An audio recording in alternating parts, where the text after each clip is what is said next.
Echo Valley is a mystery thriller produced by Ridley Scott, starring Julianne Moore as a divorced mom and equestrian who lives on a horse farm.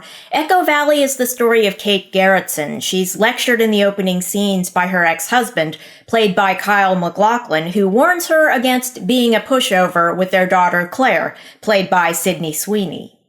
Claire is a hopeless drug addict and in this movie drags her mother into a battle with a very young, obnoxious drug dealer named Jamie Lawson, played by Domhnall Gleeson. He gives a standout performance here as a manipulative you-know-what. It begins with A.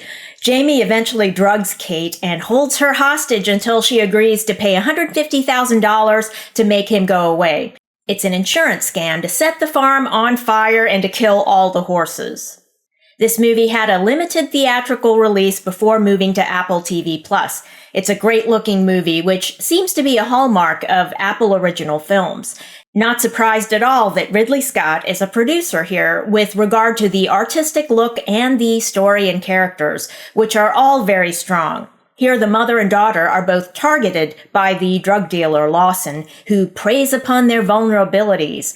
Claire is a drug addict and suggestible to all his schemes, and it seems probable that he views Kate as a mother figure after listening to Claire's stories about her mom. He's very young.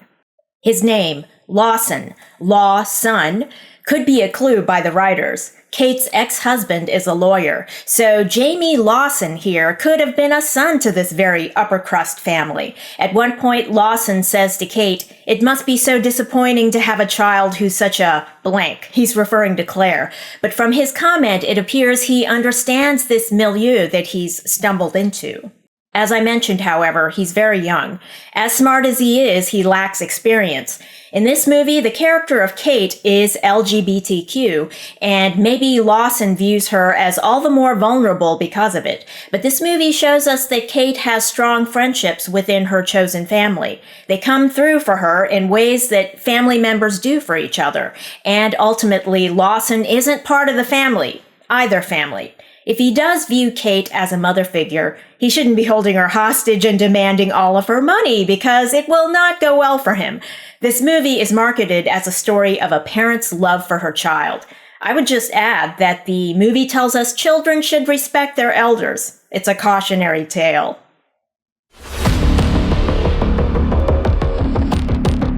The Ninth Circuit Court of Appeals, which is just one step below the U.S. Supreme Court, has ruled in favor of President Trump's right to keep the National Guard deployed to quell the riots in Los Angeles while the state of California continues to litigate in the lower court.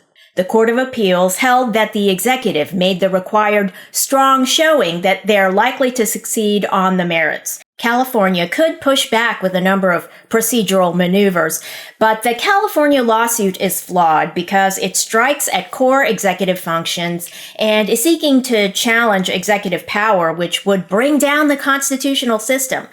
The president has the right to enforce the immigration laws, and we're talking about rioters and looters who reject the very concept of law. So there's no real controversy here. And briefly, the latest on the Israel-Iran conflict.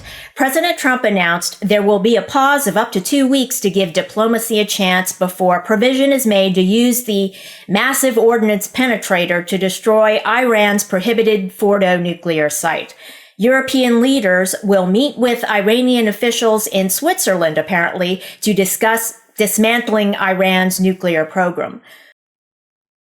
Thanks for watching, and if you enjoyed this video, leave a like and don't forget to subscribe.